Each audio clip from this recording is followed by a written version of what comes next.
Learning to self-tape is of great import to today's actors. Casting directors are more often than not asking actors to send in their tapes rather than come in person. And while CDs are not expecting a full-fledged professional production, there are a number of simple steps that you can take to improve your auditions without going bankrupt. First and foremost, always read instructions from casting in their entirety, as to not miss anything. Typically though, they'll give you pretty detailed instructions, but each one can be different, so make sure you read carefully. Also, if any of the advice we're giving here goes against what casting is asking for, always go with what casting wants. Let's talk equipment.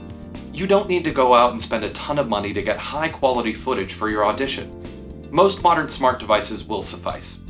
Be sure to rest your camera at eye level, and if you don't have a tripod to set it on, you can use books or other household items to get it to the right height. Make sure your device is close enough to you that you pick up really clean sound. So ideally you want it to be as quiet as possible in the background. That means free from traffic from the street that you can hear, people in your house who are maybe talking, a pet who's barking or meowing. None of that you want in your take. If it's hard to get that quiet sound, maybe it's time to invest in a directional microphone or some soundproofing. Honestly, even hanging really heavy blankets around the room helps drown out the sound from outside and keep the on-set quiet. It's really important to make sure that you are well lit. That way, casting is going to be able to pick up on all the little details of your performance. Many actors do invest in small lights exclusively for self-taping, like a ring light, but with a little practice, using the lighting you already have often works just fine. If you'd like to push yourself beyond just the basic ring light, there are several simple steps that you can take to improve your lighting and make it look great. Now, here at Young Actors Space, we use a 3-point setup. I have 2 fill lights to either side set at a 45-degree angle, and I have a main overhead light. That's my key light. We like to do that here at Yaz because we like to have our actors enter the scene and use the environment as if they are actually on set. That allows them to get more in their bodies. I know that can be limiting at home, but the idea is basically the same. 3 lights. A key light, if you're at home, your main light, which is right in front of you, that's your brightest light. Then you want to put a fill light, either to one side or the other. That's usually at about half of what your brightest light is, or your key light. Then you want to put a backlight behind you, something that pulls you off of the background and doesn't get you upstaged by those pesky shadows that can get in the way of your audition. You can use any type of light. Lamps work. You can even bounce light off of a foam core, a white sheet, or a board. And natural lighting looks great. If you have sunshine in a window, it really makes the skin tone look lovely. The problem is it can be limiting in terms of what time of day you can shoot. I really suggest you play around with these different lights and see what looks best for you and feels the most comfortable. That way, you've got your strongest audition when you send it out. It's almost time to film. The last thing you want to consider is your wardrobe. Try not to wear anything too distracting, such as bright colors, large logos, stripes, and pastels. Also, think about the color of your background. You don't want to wear anything that clashes with it or makes you blend in. Finally, layering your wardrobe can add a depth that's visually pleasing and can also give you the opportunity to do a quick change up of your wardrobe in between scenes, such as taking off a jacket. Finally, you want to dress to suggest your character, but don't go full costume. Once you're set up, it's time to film. You want to make sure that you're filming yourself with the camera placed horizontally or in landscape mode, and not vertically or in portrait mode. You also want to make sure that you're filming yourself from about the bottom of your chest up, or your waist, and that you leave just a little bit of headspace above you. This is called your framing. You may also be asked to film a slate shot.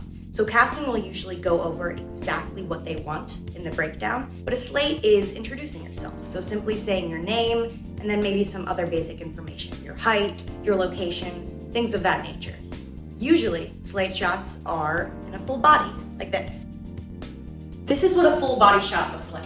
You may also be asked to show your profiles. If so, this is what you do.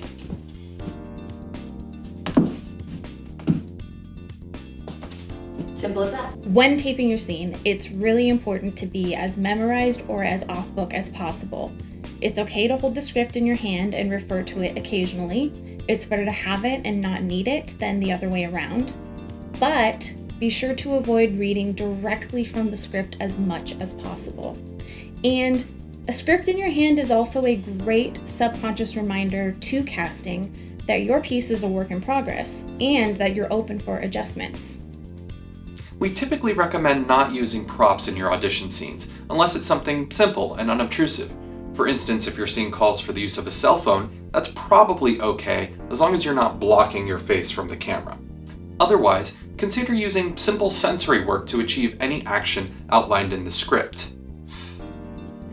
Sometimes there are exceptions, and a well-placed prop can elevate your scene, but be sure that it highlights your performance and doesn't distract from it. When filming a scene that involves speaking to another character, it can be helpful to enlist a reader to sit off camera and read any other character's lines for you. That can be someone in your household. However, if no one you live with is available at the time, we recommend using a separate device to set up a video chat with a friend who can read with you. Now, your reader should speak in a neutral tone as to not upstage your performance. Additionally, your reader's volume should not be louder than yours. This may take a couple times of trial and error to figure out exactly where to place your reader. When performing your dialogue, you always want to make sure you know where your eye lines are or where to look when you're talking to somebody. I usually place my reader, my primary eye line, directly off camera, and that way I can have a reaction and it's not so intrusive where I'm looking at lens. If there's multiple characters in the scene, I may place an eye line on the other side of the camera. This person I really don't like, but this person I really do like. Don't like, do like. You can play with eye lines in many different ways. What you want to be careful of is to never land directly on lens in the middle of the scene.